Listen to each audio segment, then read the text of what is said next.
Ayahku adalah koki terkenal di seluruh penjuru desa. Domba guling utuh buatannya berkulit renyah dan berdaging empuk. Semua orang sangat menginginkannya. Selir kesayangan wali raja pun mendengarnya.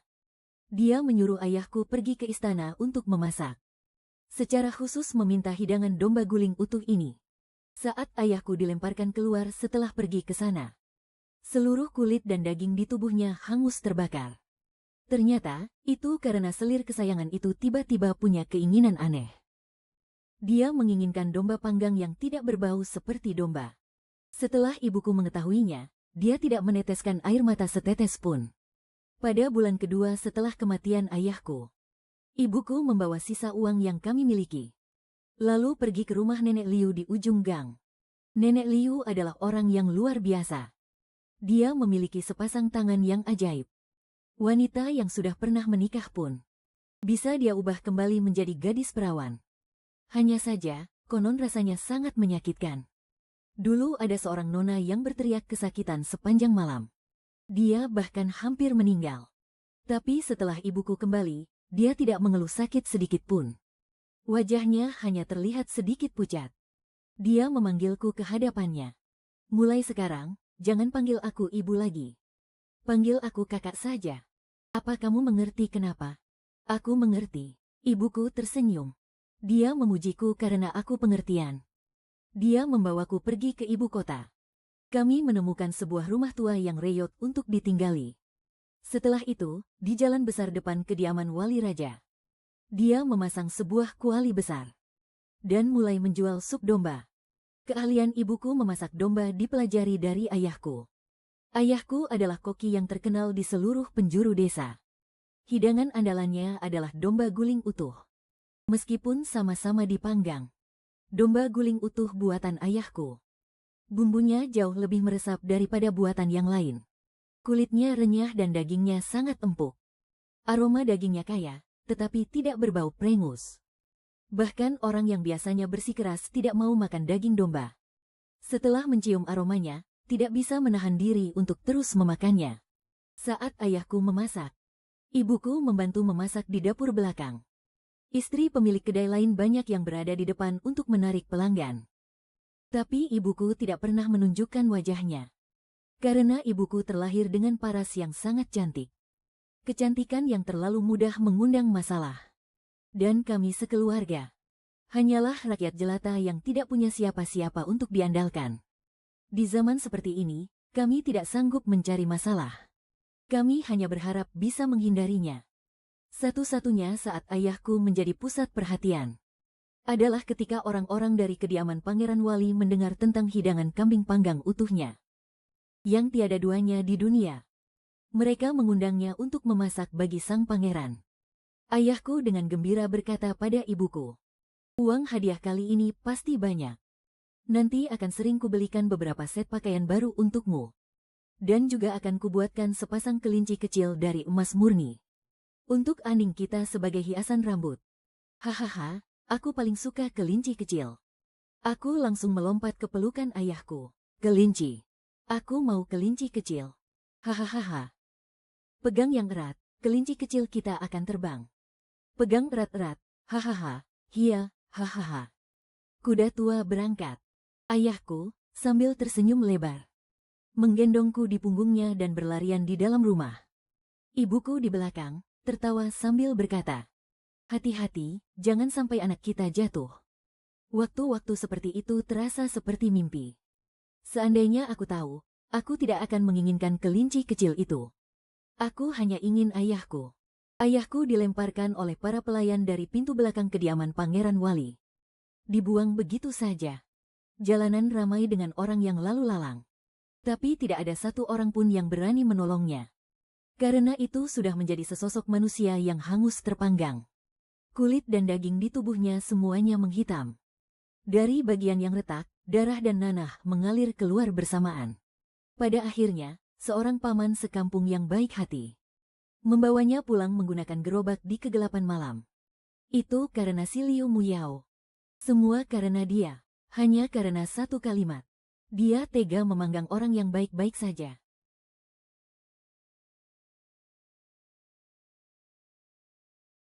Liu Muyao, nama yang begitu indah, bukan? Dia adalah selir kesayangan Pangeran Wali yang galak. Wanita tercantik di seluruh ibu kota. Kudengar kau bisa memasak daging domba. Hingga tidak ada sedikit pun bau prengusnya. Bibi selir tenang saja. Daging domba ini pasti tidak akan prengus sedikit pun. Lalu, bisakah tidak ada rasa daging dombanya sama sekali? Ini adalah domba panggang utuh. Bagaimana mungkin tidak ada rasa daging dombanya sama sekali?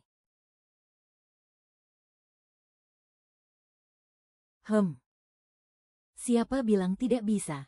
Hari ini, biar aku yang turun tangan. Membuat domba panggang utuh yang sama sekali tidak berasa daging domba. Bagaimana?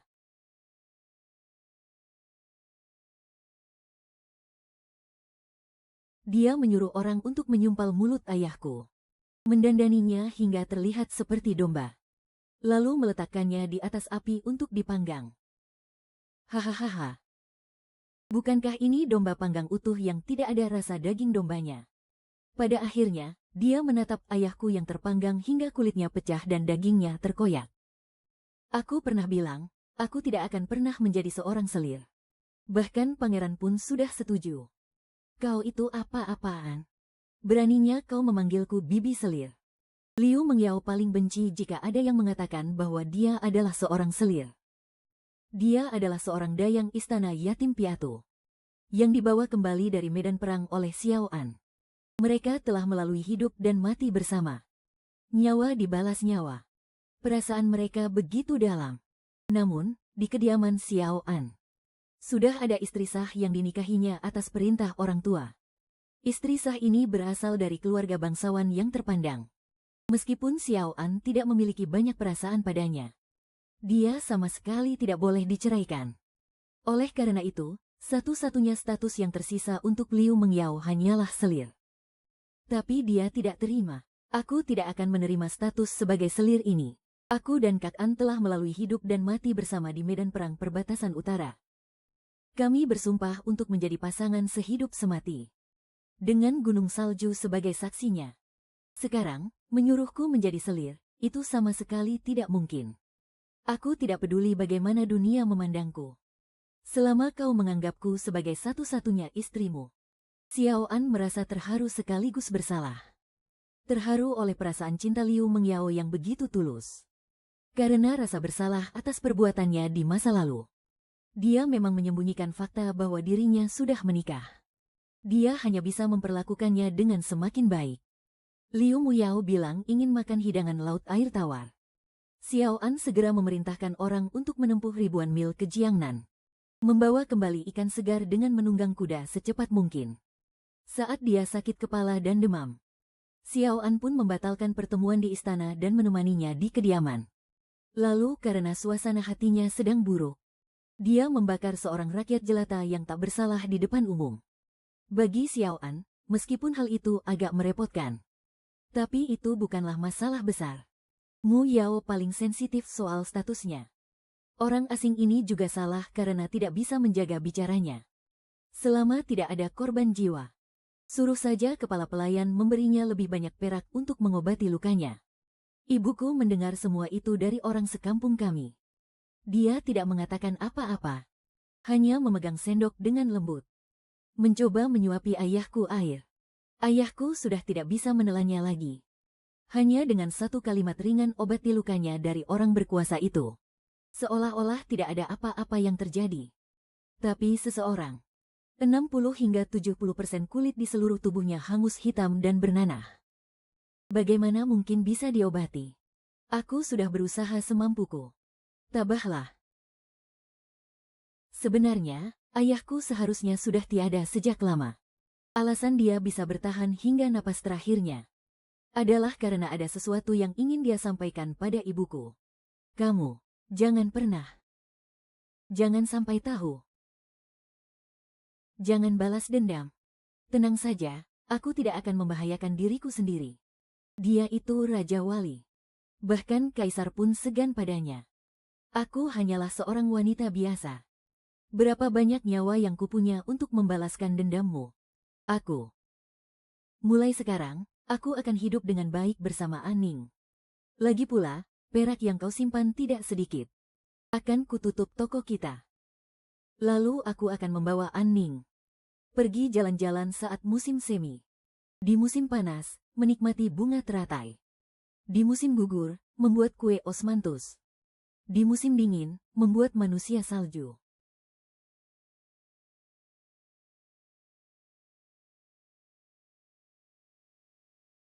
Gunung-gunung membentang begitu jauh.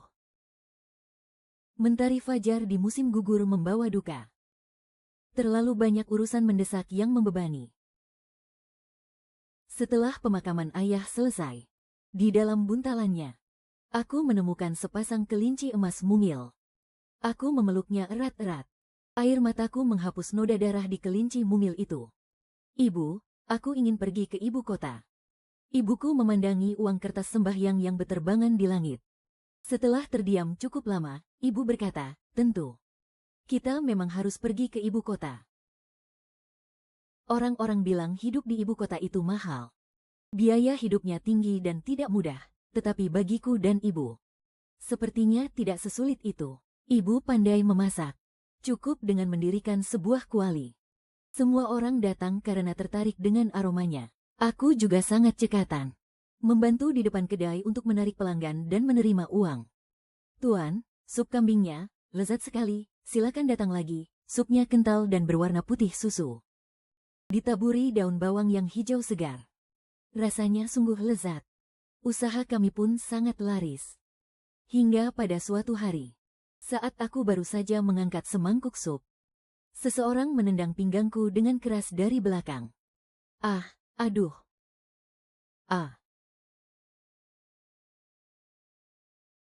Ah.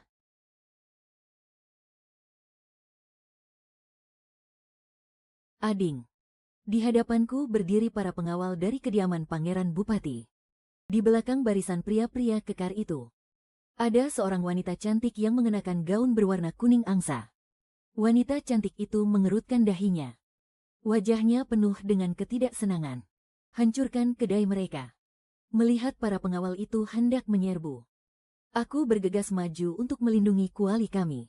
Aku berteriak histeris, ini milik kami. Tolong, ada yang mau membunuh, jangan sakiti aku. Pengawal itu mengulurkan tangannya, dan aku langsung menggigitnya. Dia berteriak kesakitan. Di tengah kekacauan, tangannya terangkat hendak memukulku. Sebuah suara yang dingin terdengar, ada apa ini?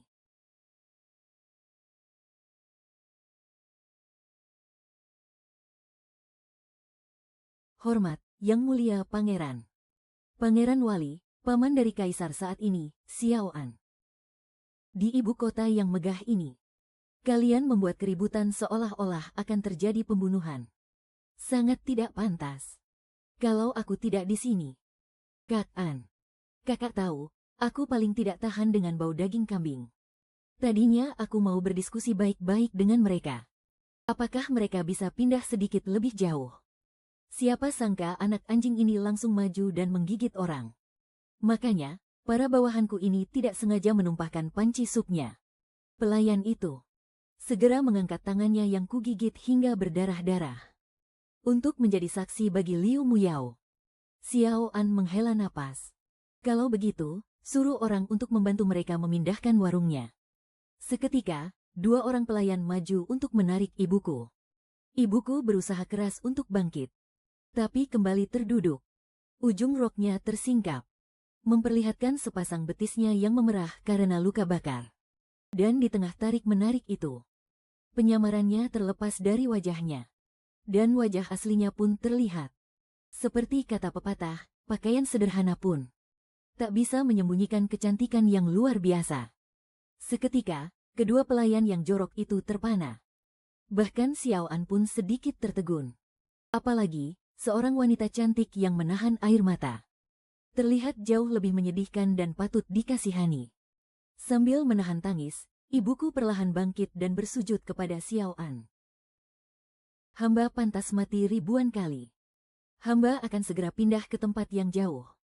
Hamba berjanji tidak akan pernah muncul di hadapan Tuan lagi. Untuk sesaat, aku melihat Xiao An tanpa sadar mengulurkan tangannya. Seperti ingin membantu ibuku berdiri. Tapi dia dengan cepat menarik kembali tangannya. Pemandangan ini juga terlihat oleh Liu Muyao. Dia berdiri di belakang Xiao An. Tatapan penuh kebenciannya terus tertuju pada kami. Ibu membawaku pindah ke jalan barat.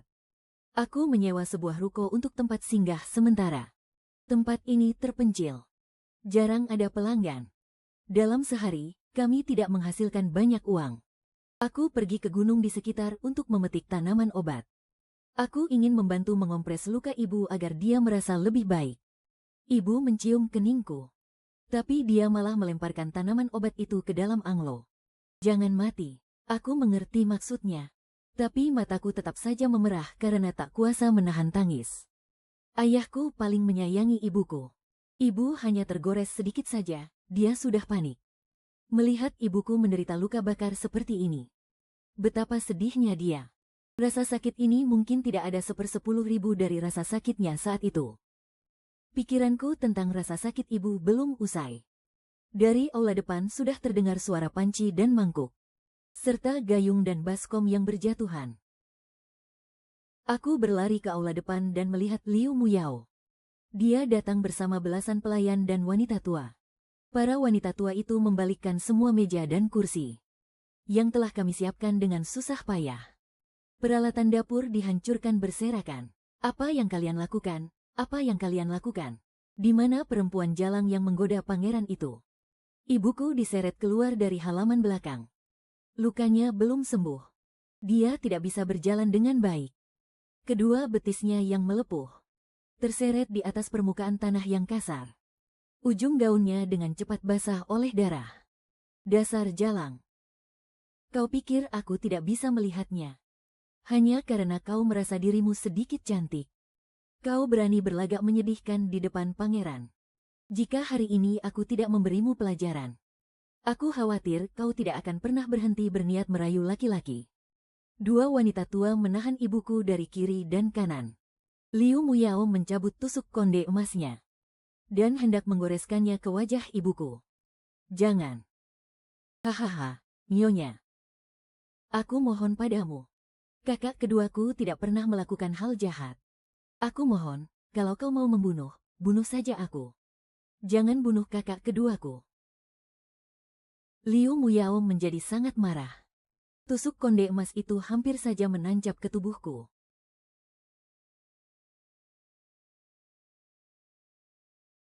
Jangan. Tuan, aku mohon padamu. Kakak keduaku tidak pernah melakukan hal jahat.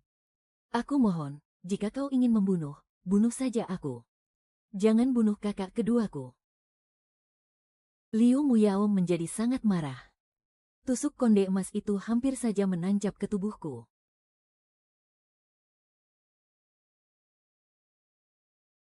Aku dipeluk erat oleh ibuku. Saat aku mengangkat kepala, aku melihat sesosok bayangan tinggi dan tegap berdiri di ambang pintu. Itu Xiao An. Di bawah cahaya yang redup, wajahnya terlihat sangat dingin dan penuh amarah. Kau berani menyerangku. Hanya demi perempuan rendahan hina ini. Kenapa? Apa hanya karena dia punya wajah yang disukai para pria? Hah? Sampai kapan kau mau membuat keributan ini? Jika aku tidak menghentikanmu, kau hanya akan menyebabkan masalah yang sangat besar. Mereka bertengkar dengan sangat hebat. Pada akhirnya, wajah Xiao An memucat karena marah. Dia pun berkata, semua keluarga kaya di Jingzhou ini digabungkan. Tidak ada setengah dari kedengkian hatimu. Liu Muyao langsung tertegun. Lingkaran matanya seketika memerah. Air matanya jatuh bercucuran. Benar, semua wanita di dunia ini tidak sebanding dengan diriku yang hina ini. Tapi selain aku, siapa lagi yang akan selangkah demi selangkah membawamu yang terluka parah keluar dari gunung salju? Siapa yang akan mengiris darah dan dagingnya untuk menyelamatkanmu? Siapa yang lebih baik mati daripada membiarkanmu terluka? Sekarang aku sadar. Lebih baik aku mati saja di Saibei.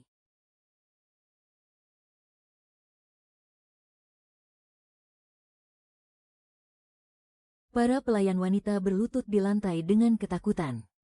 Salah satu yang paling berani memungut gembok hati tembaga itu. Mengangkatnya ke atas kepala. Pangeran, Nona Muyao tumbuh besar di Saibei. Dia tidak sehalus para wanita di Jingzhou. Tapi cintanya pada Anda benar-benar tulus. Jika hati seorang wanita sudah hancur, nantinya akan sulit untuk diperbaiki lagi. Benar, Yang Mulia, cepat kejar Nona Muyao. Dia tidak terbiasa dengan ibu kota ini dan berkeliaran sendirian. Bagaimana jika dia menghadapi bahaya? Xiao An mengambil gembok masa kecil itu. Lalu dia menoleh ke arah ibuku. Ibuku berlutut di tanah dengan kepala tertunduk. Dari sudut pandang Xiao An, hanya terlihat sebagian lehernya yang putih bersih. Xiao An memejamkan matanya sejenak. Pada akhirnya, dia tetap menggenggam gembok masa kecil itu dan pergi mengejar Liu Muyao. Setelah itu, aku tidak bertemu Xiao An selama berhari-hari. Hanya ada gosip dari luar toko yang membawa kabar-kabar baru. Xiao An berhasil membujuk Liu Muyao kembali. Mereka sudah berbaikan. Di hari ulang tahun Liu Muyao, Xiao An membeli giok seisi toko sebagai hadiah. Xiao An menyuruh orang untuk menyalakan 1000 lampion warna-warni di festival lampion. Demi membuat Liu Muyao tersenyum. Lihat deh, istana pangeran masih memasang begitu banyak lampion. Iya, kan? Kudengar itu semua untuk Nona Liu. Benar-benar dimanjakan sekali. Tidak seperti sebagian orang yang masih membuka warung kecil di sini untuk menyambung hidup. Pelan-pelan bicaranya. Lihat dia, benar-benar tidak tahu malu. Benar-benar mimpi di siang bolong. Dengan wajah penggoda seperti itu, dia berkeliaran di depan Pangeran Wali.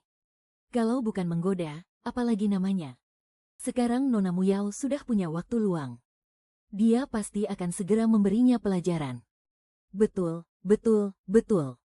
Kudengar cara-cara Nona Muyao itu sangat kejam. Wanita penggoda itu, entah bisa hidup berapa hari lagi.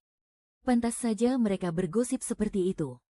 Orang terakhir yang mencoba menggoda Yang Mulia Pangeran Wali adalah seorang pelayan yang bertugas menumbuk tinta di ruang kerja.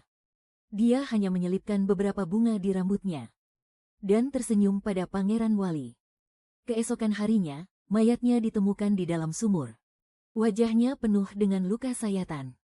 Wanita yang menjadi orang ketiga di antara Xiao An dan Liu Muyao, model, selalu saja berakhir dengan kematian yang tragis seperti ini. Malam semakin larut, aku sedikit ketakutan dan menggenggam tangan ibu. Tangannya dingin sekali. Namun, senyumnya begitu lembut. Ibu mencium keningku, kamu harus ingat. Sebagian besar orang di dunia ini sangat jauh dari kebenaran. Karena itu, perkataan mereka tidak layak untuk didengarkan. Kita hanya perlu fokus menjalankan usaha kita sendiri. Sebenarnya, setelah Liu Muyao membuat keributan, toko kami menjadi sepi pelanggan. Namun, ibuku tetap membersihkan meja dan kursi dengan teliti setiap hari. Menyiapkan semua bahan masakan. Hingga akhirnya, pada suatu malam yang sunyi, seekor kuda muncul di ujung gang.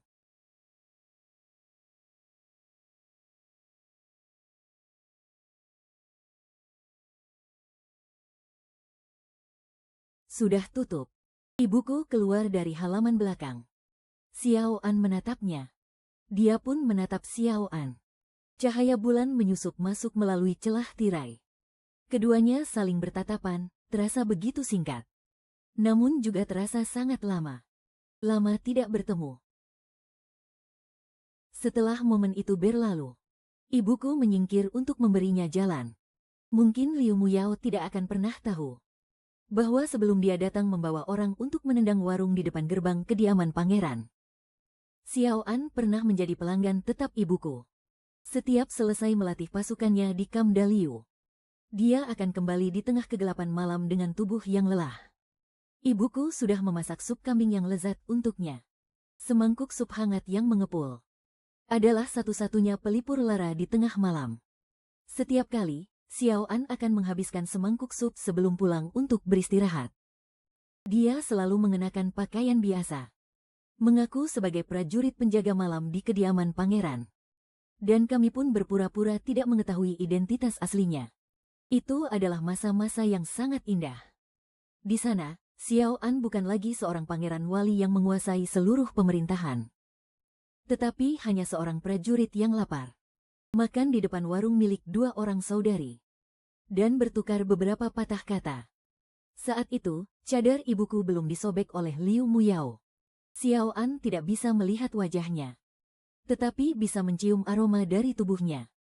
Aroma lembut dan manis, seperti bunga di musim semi. Sifat ibuku juga hangat dan seindah bunga. Dia akan membiarkan lampu tetap menyala untuk Xiao An yang pulang larut malam. Dia juga akan mengkhawatirkan bekas luka radang dingin di tangannya. Bahkan, dia akan menggodanya untuk menjajaki perasaan Xiao An. Tuan perwira muda, apakah kau sudah punya kekasih hati? Xiao An hanya tersenyum dan tidak menjawab. Tapi, daun telinganya menjadi sedikit memerah. Kini, masa-masa indah seperti itu tidak ada lagi. Aku dengan hati-hati menyajikan hidangan di atas meja. Masih hidangan yang sama, yang paling disukai Xiao An. Namun, suasananya sudah benar-benar berbeda. Ibuku tidak lagi bercanda atau menggodanya. Dia berdiri jauh di sana dengan kepala tertunduk. Seolah-olah tidak berani menatap Xiao An. Di bawah cahaya bulan, di wajahnya masih ada luka yang disebabkan oleh Liu Muyao. Xiao An terlihat jelas menjadi tidak nyaman. Beberapa kali dia meletakkan sumpitnya, ingin mengatakan sesuatu. Tetapi pada akhirnya, tidak ada sepatah kata pun yang bisa terucap. Bagaimana dengan arak bunga aprikotnya? Arak bunga aprikot itu dibuat khusus oleh ibuku untuk Xiao An. Hanya karena dia pernah bilang suka dengan aroma bunga aprikot. Setiap kali aku menyajikan arak ini untuk Xiao An, aku selalu cemberut dengan tidak senang. Kakak, ibuku sepertinya mabuk kepayang olehmu. Tamu lain mau bayar berapapun, dia tidak mau menjual arak ini. Kita jadi kehilangan banyak sekali uang. Xiao An akan mengangkat kepala dan menatap ibuku. Dan ibuku akan malu-malu membalikkan badan. Pada saat ini, Xiao An sekali lagi mengangkat kepala dan menatap ibuku. Tapi kali ini, ibuku tidak membalikkan badan. Dia hanya berdiri diam di sana, menatap keluar jendela. Xiao An mengikuti arah pandangannya. Di luar jendela, badai baru saja reda. Batang-batang pohon menjadi gundul. Bunga-bunga segar telah berguguran. Sejak saat itu, Xiao An tidak pernah datang lagi. Dari jalanan di luar, sesekali terdengar suara derap kuda. Itu adalah Xiao An yang memimpin prajurit King menuju Kamdaliu. Setiap hari dia pasti melewati tempat ini. Namun, dia tidak pernah masuk lagi. Aku dan ibu bangun setiap hari sebelum fajar untuk menyalakan api dan memasak. Tetapi seringkali, tidak ada satupun pelanggan yang datang sampai kami tutup. Keadaan sepertinya menjadi semakin buruk. Bukan hanya tidak ada tamu, tetapi ada juga beberapa pria pengangguran dan wanita tua yang berjongkok di depan pintu. Mereka menggunakan kata-kata kotor yang tak sedap didengar untuk menghina ibuku. Mereka bilang ibuku mendekati orang-orang kaya di mana-mana. Selalu ingin naik keranjang para pangeran dan tuan muda. Mereka juga bilang ibuku kelihatannya seperti awan karena belum menikah. Tapi diam-diam sudah meniduri entah berapa banyak pria. Perempuan murahan ini, yang sudah dipermainkan dan dicampakkan oleh tuan muda yang tak terhitung jumlahnya. Jangan ganggu aku, sampah. Haha. Aku bergegas keluar dan memukuli mereka dengan tongkat api. Mereka tidak takut. Mereka menggodaku sambil tersenyum licik. Mereka mencubitku, menendangku, sampai suara sepatu bot tentara terdengar di jalan batu biru. Aku menoleh ke belakang dan melihat Xiao An yang diselimuti hawa dingin malam. Di tengah embun malam, poninya sedikit basah. Jelas dia sudah berdiri di kegelapan selama beberapa saat. Aku yang tadinya terus menggertakkan gigi dan tidak bersuara, langsung menangis keras saat melihat Xiao An. Baiklah, di mana kakakmu? Kakak terus mengurung diri di kamar dan tidak mau keluar. Aku memanggilnya, tapi dia tidak menjawab. Pintunya terkunci. Aku tidak bisa membukanya sama sekali.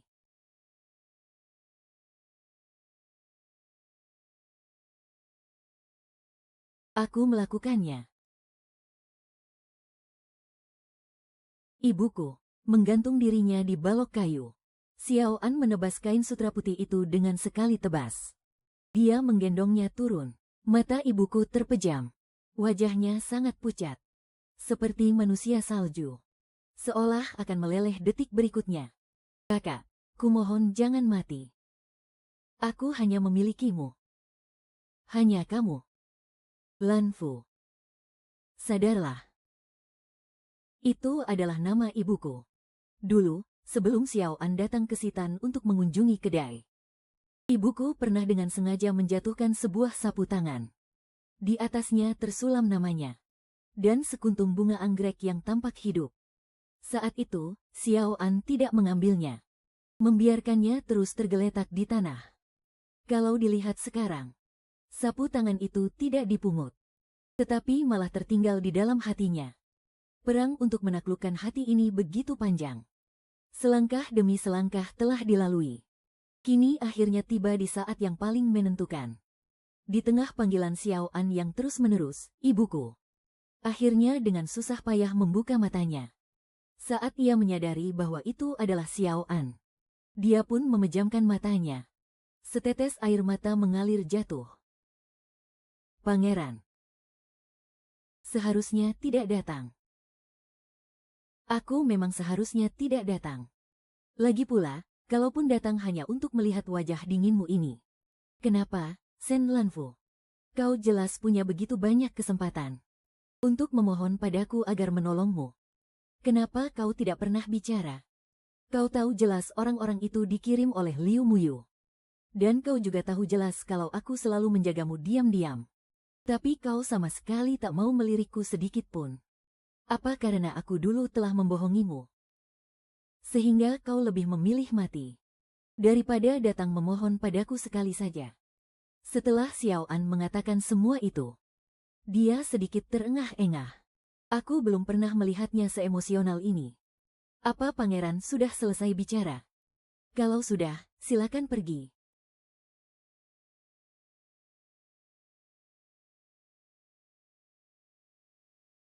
Sen Lanfu, coba usir aku lagi. Apa pangeran sudah selesai bicara? Kalau sudah, silakan pergi.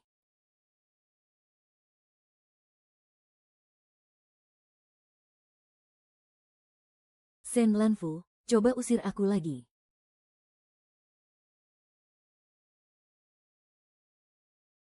Asap wangi dari dupa mengepul di antara tirai tipis. Aku duduk di halaman, membelah arang satu persatu dan memasukkannya ke dalam pedupaan. Aroma ini sungguh harum sekali. Sama persis seperti aroma di tubuh ibuku. Xiao An baru keluar saat fajar menyingsing.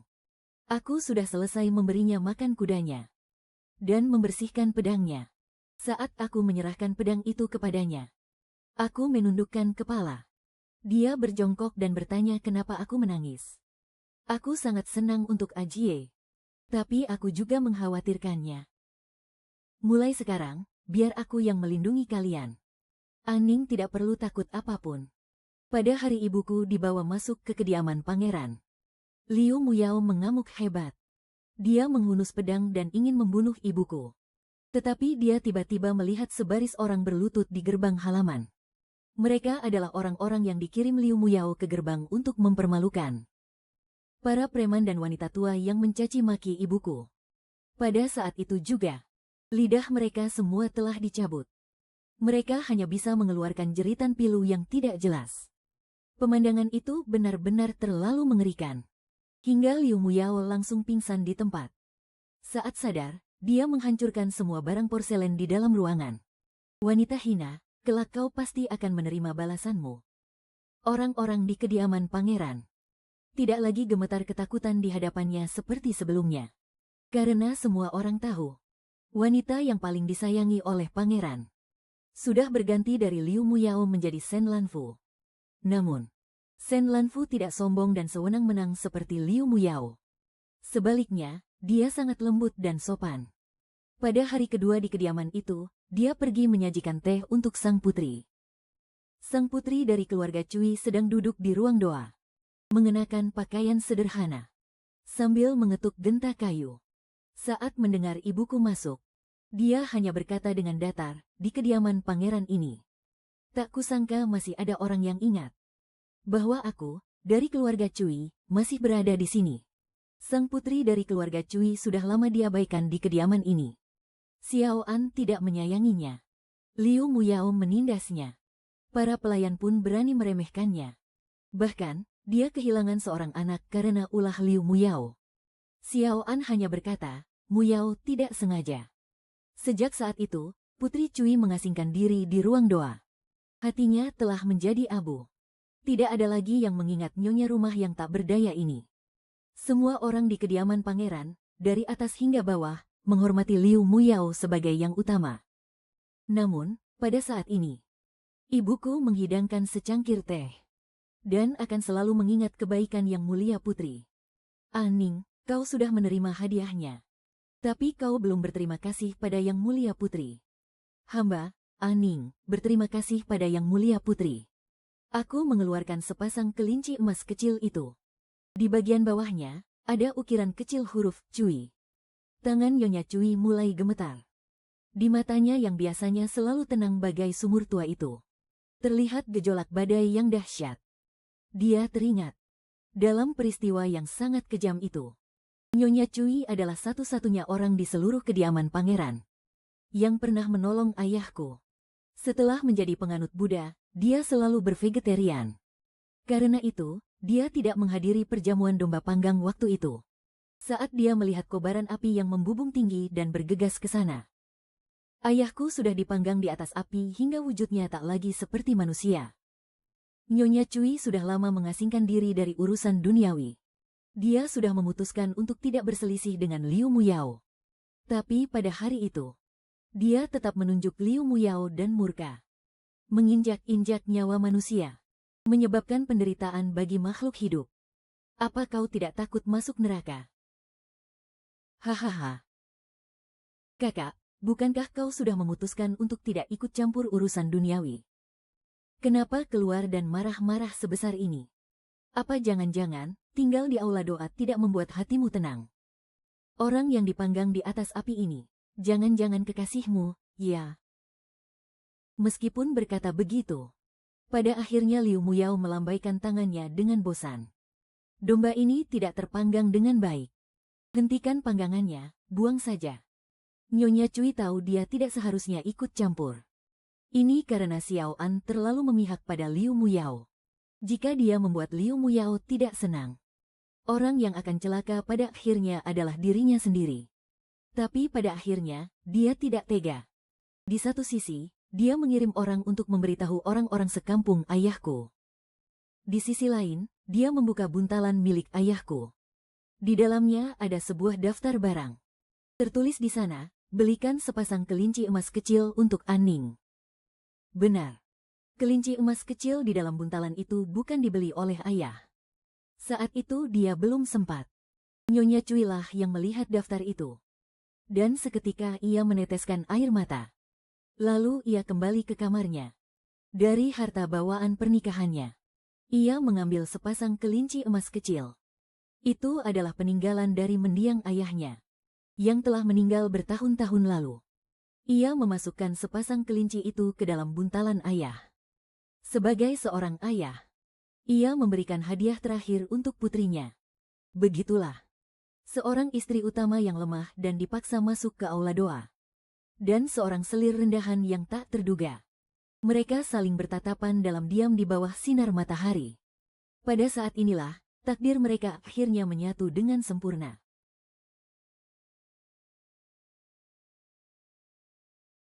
Tuan Putri pernah menolong hamba sekali. Hamba memberanikan diri. Memohon Tuan Putri untuk menolong hamba sekali lagi. Xiao An datang ke kamar ibuku setiap malam. Ibuku akan menyiapkan semangkuk sup domba yang masih mengepul panas. Untuk melepaskan lelahnya setelah seharian bekerja. Nyonya Cui masih melantunkan sutra di aula doa. Menjadi seorang tuan putri yang dilupakan oleh dunia. Sementara itu, Liu Muyao. Tumben sekali dia menjadi pendiam. Tidak lagi menangis atau membuat keributan. Tidak lagi cemburu atau bersaing dengan ibuku. Tapi aku dan ibuku tahu. Kebenciannya menjadi sangat, sangat dalam. Terpendam di bawah permukaan yang tenang. Suatu hari nanti pasti akan meledak. Benar saja, pada suatu malam yang sangat tenang. Ibuku memasak sup domba seperti biasa. Sembari menunggu Xiao An. Tapi dia tak kunjung datang. Ibuku menunggu sampai fajar menyingsing. Akhirnya, terdengar suara dari gerbang halaman. Namun yang datang adalah pelayan Liu Muyao, selir Sen. Ikut denganku. Ibuku diseret paksa sepanjang jalan. Hingga berlutut di hadapan Liu Muyao. Aku hendak menolongnya. Tetapi kedua lenganku dipegang erat oleh dua pengawal. Berbaring lagi. Aku juga. Kenapa jadi begini? Bukankah Anda pernah bilang akan melindungi kami? Perempuan jalang, kakakmu telah melakukan hal yang begitu memalukan. Kau masih punya muka untuk memanggil pangeran. Aku menatap Xiao An sambil berlinang air mata. Dia duduk di tempat tertinggi sambil menopang kepalanya. Pandangannya menunduk. Tidak menatapku, juga tidak menatap ibuku. Raut wajahnya sangat buruk. Nona Muyao. Aning masih kecil. Kalau ada yang ingin Anda katakan, katakan saja padaku. Jangan terburu-buru, sebentar lagi juga giliranmu. Tunggu saksinya datang, kau bisa bicara pelan-pelan. Bawa dia kemari. Dua orang pelayan memapah seorang nenek tua berjalan maju. Nenek tua ini kira-kira sudah berusia 80 tahun. Rambutnya putih seperti salju. Kulit tangannya sudah keriput semua. Pandangannya kosong. Matanya keruh. Begitu ibuku melihatnya, wajahnya langsung menjadi pucat pasi. Liu Muyao menatap raut wajah ibuku. Lalu tertawa terbahak-bahak, bagaimana? Kau kenal dia, kan? Aku dan ibuku sama-sama mengenalnya. Wanita tua ini adalah nenek Liu dari ujung gang, marga Liu. Kalau ada yang ingin kau katakan, katakanlah dengan jelas. Untuk apa membawa wanita tua yang sudah pikun seperti ini kemari? Liu Muyao dari dulu memang paling membenci Nyonya Cui.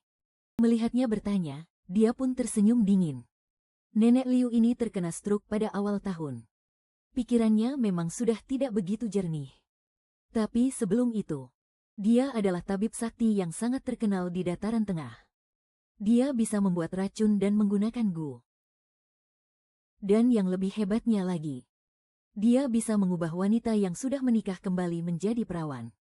Selirlan juga pernah berobat ke tempat nenek Liu, bukan?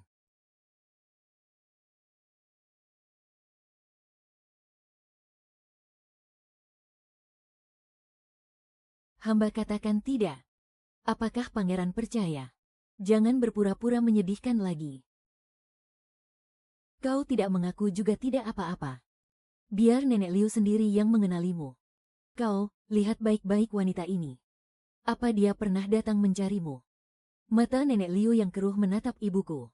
Dia menatapnya sangat lama. Perlahan, dia mengangguk. Dia pernah datang. Terdengar suara cangkir teh yang pecah. Ternyata Xiao An tidak sengaja menjatuhkan cangkir di tangannya. Pecahannya berhamburan. Sebuah pecahan melukai tangan Xiao An. Darah pun menetes. Tapi dia seolah tidak merasakan sakitnya. Xiao An berdiri. Lalu pergi langkah demi langkah. Dia tidak menatap ibuku lagi barang sedetik pun. Liu Mengyao tertawa. Dia membungkukkan badannya. Lalu meludahi wajah ibuku. Beraninya kamu menggoda pangeran. Inilah akibatnya bagimu. Ibuku dan aku dikurung di gudang kayu di halaman belakang. Katanya, saat fajar tiba, para tetua klan akan datang untuk memasukkan ibuku ke dalam kerangkeng babi dan menenggelamkannya di kolam teratai. Xiao An beristirahat di halaman Liu Mengyao. Katanya, sakit kepalanya kambuh. Liu Mengyao dengan telaten mengoleskan salep dan memijatnya. Di dalam gudang sangat dingin. Di luar, ada seekor anjing hitam besar yang terus menggonggong. Aku sedikit takut pada anjing. Aku meringkuk di pelukan ibu sambil gemetar. Ibu mengelus kepalaku. Aningku, kamu sudah menderita. Dia mencium puncak kepalaku. Lalu menyenandungkan lagu Nina Bobo.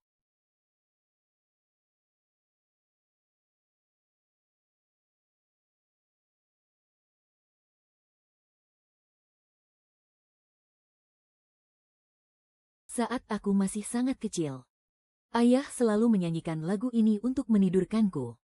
Saat aku terbangun, pintu gudang kayu terbuka. Xiao An berdiri di luar. Pergilah. Lama setelah itu, aku sering berpikir, apakah ibu terharu pada saat itu? Xiao An, pangeran wali yang terkenal. Karena sifatnya yang penuh curiga, berdarah dingin, dan kejam. Meskipun tahu bahwa dia telah ditipu, dia tetap bersedia melepaskannya diam-diam. Ini sudah merupakan cinta yang bisa membuat banyak wanita terharu. Ibuku belum sempat menjawab Xiao An. Dari kejauhan terdengar suara, "Yang mulia." Yang mulia, situasinya telah berubah. Yang datang adalah pelayan Nyonya Cui. Sang putri menampung Nenek Liu di pavilionnya selama semalam. Lalu dia merasa ada yang tidak beres. Nyonya Cui, yang telah bertahun-tahun menjadi umat Buddha yang taat, tidak tega melihat seorang wanita tua pikun terlantar begitu saja di jalanan. Maka, dia menyuruh orang untuk membawanya ke pavilion sampingnya. Dia juga meminta tabib yang datang untuk pemeriksaan kesehatan rutin, untuk sekalian memeriksanya. Setelah selesai memeriksa, raut wajah sang tabib terlihat aneh. Dia merasa nenek ini sepertinya tidak benar-benar pikun, melainkan diberi obat oleh seseorang. Nyonya Cui segera menyadari ada yang tidak beres. Dia bergegas memanggil tabib Xiao An untuk melakukan pemeriksaan rahasia di dalam kamar. Setelah melalui proses muntah paksa, akupuntur, dan pemulihan dengan ramuan herbal, Nenek Liu pun sadar kembali. Dia melihat sekelilingnya dengan tatapan bingung. Pada saat itu juga, Nyonya Cui menunjuk ke arah ibuku dan bertanya pada Nenek Liu, "Apa kau pernah melihat wanita ini?" Nenek Liu mengangguk, "Pernah." Tepat di saat raut wajah Xiao An kembali menjadi kelam. Di dalam lukisan yang diberikan selir Liu padaku, dia menyuruhku melihat lukisan itu berulang kali, lalu mencekokiku dengan semangkuk obat. Saat aku sadar lagi, aku sudah ada di sini. Saat Xiao An menggendong ibuku keluar dari kamar, Liu Mengyao berlari keluar dari kediamannya. Dia menerobos halangan para penjaga. Dengan rambut acak-acakan, dia berlari ke arah Xiao An untuk mencengkeram ujung jubahnya. "Kak An, aku sungguh tidak memberi obat pada Nenek Liu itu.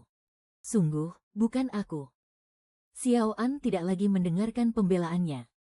Bukti dan saksi mata semuanya sudah lengkap. Semua tetangga di sekitar Nenek Liu bersaksi bahwa Liu Mengyao yang membawa orang menerobos masuk ke rumah Nenek Liu dan secara paksa mencekokinya dengan obat. Dan di kamar Liu Mengyao, anak buah Nyonya Cui juga, lukisan ibuku ditemukan. Karena itu, tidak peduli Liu Mengyao menangis dan mengatakan kalau dia tidak bersalah. Xiao An tidak lagi mempercayainya.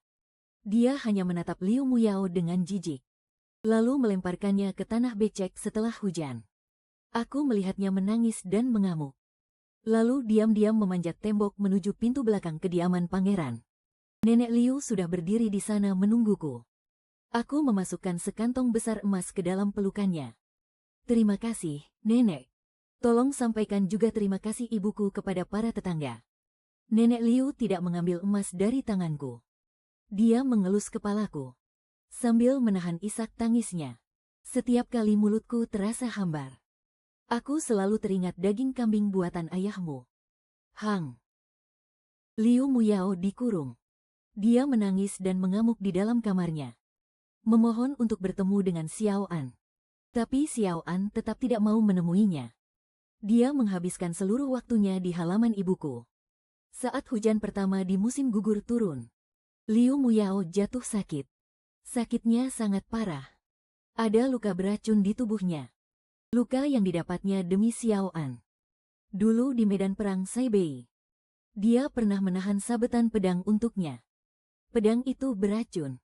Meskipun saat itu darahnya langsung diisap keluar, tapi masih ada sisa racun yang tertinggal di tubuhnya. Sekarang, mungkin karena kesedihan berhari-hari, atau mungkin karena cuaca yang semakin dingin, luka lamanya kambuh. Liu Mengyao tidak sadarkan diri. Pelayan pribadinya berlutut di beranda, memohon dengan suara memilukan kepada Pangeran Xiao An. "Temuilah Nona Mengyao untuk yang terakhir kalinya. Dia sudah tidak akan bertahan lagi." Bersamaan dengan permohonan itu, dia menyodorkan sebuah gembok cinta yang usang. Di atasnya ada noda darah yang tidak bisa hilang, menjadi bukti dari masa-masa saat mereka pernah hidup dan mati bersama. Ternyata memang sulit untuk dilupakan. Xiao An menggenggam erat gembok sehati itu. Dia menatap ibuku. Aku akan pergi melihat Mu Yao. Ibuku mengangguk patuh dan berkata baik. Xiao An memasuki halaman kediaman Liu Mu Yao. Yang dipanggil bersamaan adalah seluruh tabib dari Akademi Medis Istana. Saat dia mengamuk, Xiao An membencinya. Kini, dia sekarat. Pada akhirnya, dia tidak tega melepaskannya.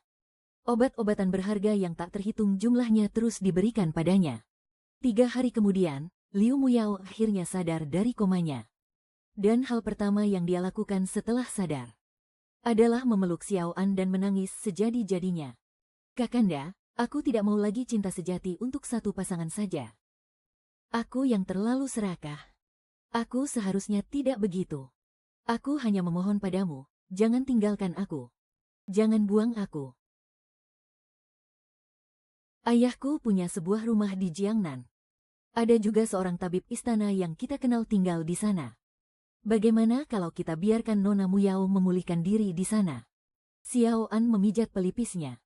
Dia ragu-ragu. Pangeran masih memiliki perasaan lama terhadap Nona Mu Yao. Tapi tabib berkata, selama masa pemulihan, dia tidak boleh terlalu emosional. Bagaimana jika dia tetap di kediaman ini dan melihat Selirlan lagi?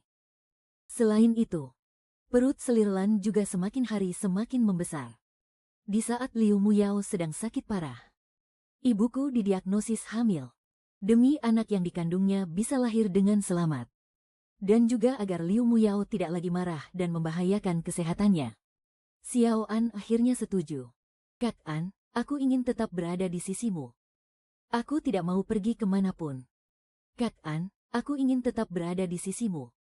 Aku tidak mau pergi kemanapun. Yaoer, tunggulah sampai kau pulih. Aku akan menjemputmu kembali. Liu Mu Yao sungguh tidak punya pilihan lain.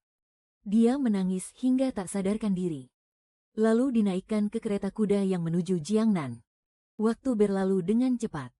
Awalnya, Xiao An mengkhawatirkan Liu Mu Yao. Dia sesekali bertanya pada Nyonya Cui tentang keadaannya.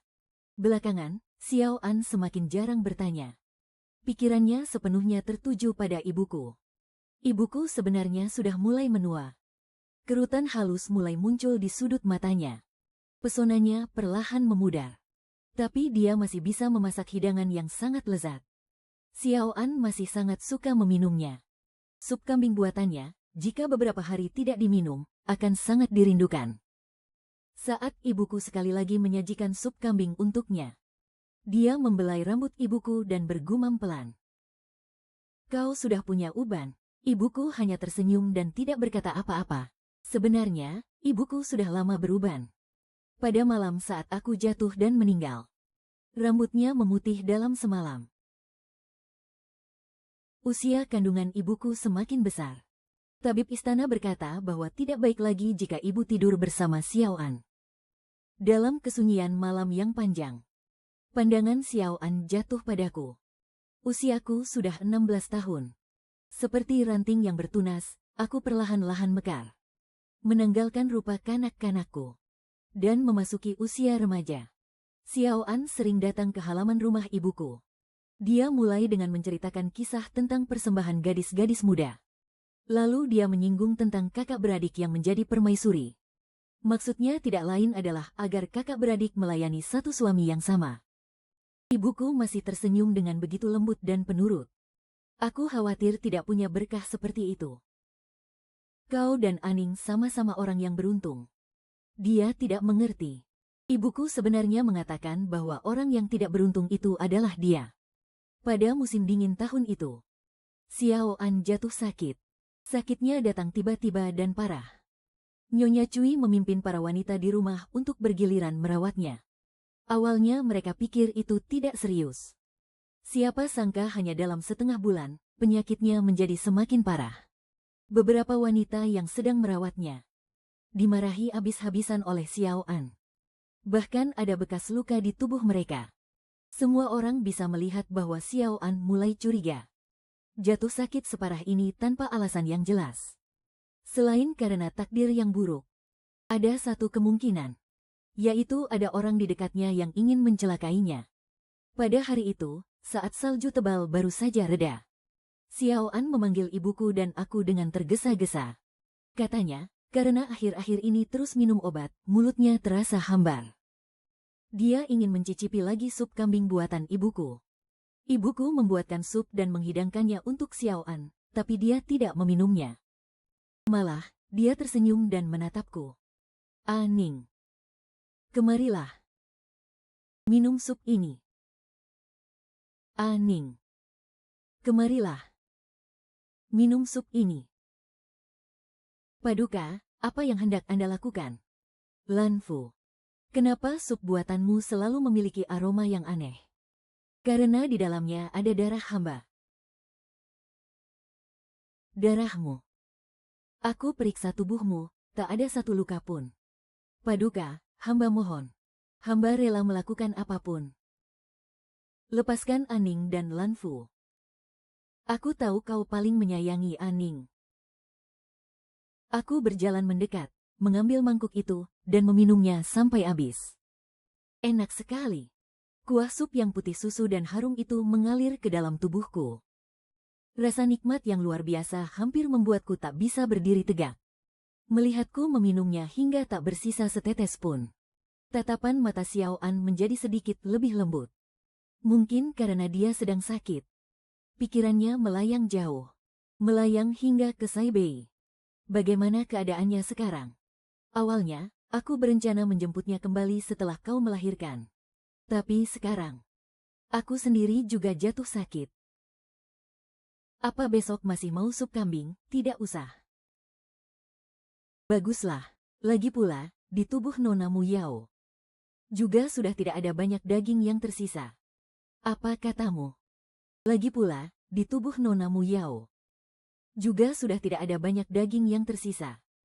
Apa katamu? Hamba sudah pernah memberitahu Paduka. Aroma kental di dalam sup ini adalah darah hamba. Dia mengangkat pergelangan tangannya. Kulit di sana mulus bagai giok. Tidak ada bekas luka sama sekali. Selain diriku, selir mana lagi yang mulia miliki? Bunuh dia. Kau dan Nyonya Cui. Bagaimana kalian bersekongkol membunuhnya? Mengapa aku harus melakukannya? Kejahatannya tidak pantas dihukum mati. Dia tidak ingat lagi. Dia hanya tahu Liu Muyao pernah melepuhkan kaki ibuku dengan air panas. Dan juga memberi obat pada nenek Liu untuk memfitnah ibuku. Serta Liu Muyao yang menyebabkan Nyonya Cui kehilangan anaknya. Semua ini, di matanya, hanyalah perselisihan dan kecemburuan biasa di dalam kediaman. Bukan dendam yang cukup besar untuk membuat seseorang ingin membunuh lawannya. Sementara untuk orang-orang lainnya, orang-orang yang mati secara tragis karena Liu Muyao, di dunia Xiao An, mereka hanyalah semut. Dia sama sekali tidak mengingat mereka. Aning, aku lelah. Kau saja yang bicara pada Yang Mulia. Baik. Ibunda. Siapa yang kau panggil?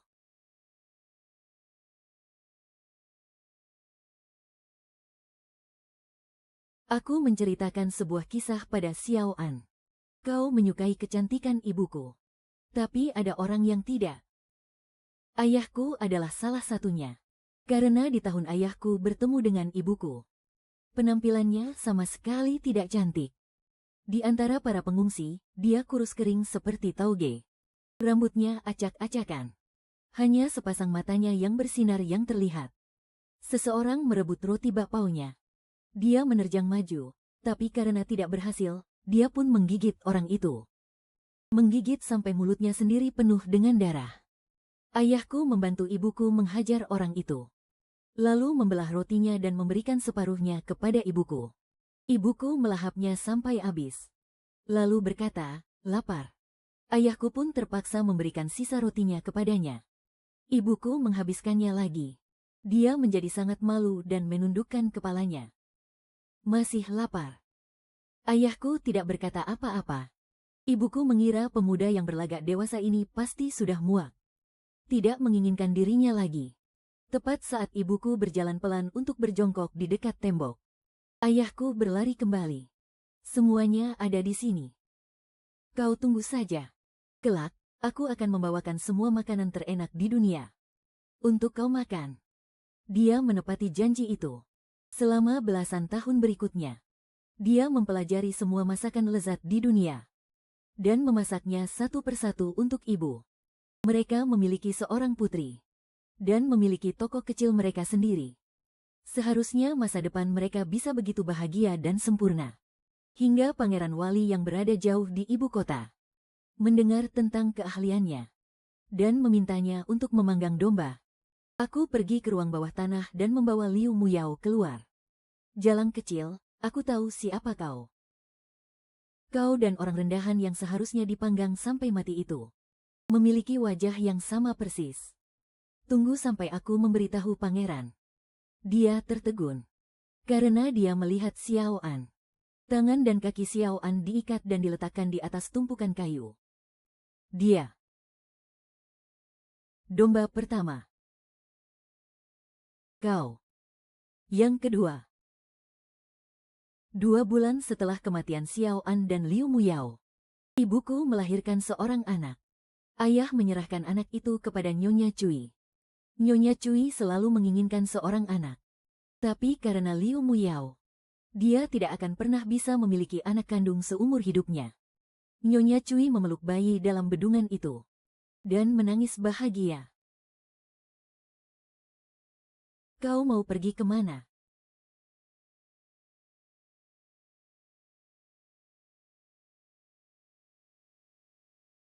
Ke tempat yang seharusnya aku tuju. Nenek Liu di ujung gang dan semua tetangga menyadari toko kecil itu telah buka kembali. Aroma dari dalamnya tercium sampai sangat jauh. Kehangatan meresap ke dalam dada setiap pelanggan. Bertahun-tahun kemudian, terjadi bencana kelaparan di dekat ibu kota. Banyak pengungsi membanjiri ibu kota. Para nyonya dari keluarga kaya berbondong-bondong mendirikan pos pembagian bubur. Para pengungsi pun memakan bubur. Ibuku juga salah satu dari mereka. Seorang anak laki-laki kecil datang meminta bubur. Dia selalu meminta semangkuk demi semangkuk. Para pengungsi lain tidak terima. Mereka hendak memukulnya. Ibuku bergegas membawa orang untuk menghentikan mereka. Nak, apa kamu masih belum kenyang? Dia selalu bilang lapar. Setelah makan semangkuk, dia bilang lapar. Makan semangkuk lagi, masih saja lapar. Cukup, semuanya pasti kebagian. Ah Ning. Bawa beberapa orang ke tempat Bibi Cui dan angkut 20 karung beras kemari. Aku pun mengarahkan kereta kuda untuk membawa lebih banyak beras. Semua pengungsi mendapatkan bubur yang cukup. Anak laki-laki itu memberikan semangkuk besar kepada seorang anak perempuan kecil. Sambil melihatnya makan, dia bertanya, "Apa kamu masih lapar?" "Aku lapar." "Kamu tunggu saja. Nanti, aku akan membawakan semua makanan paling enak di dunia untukmu makan."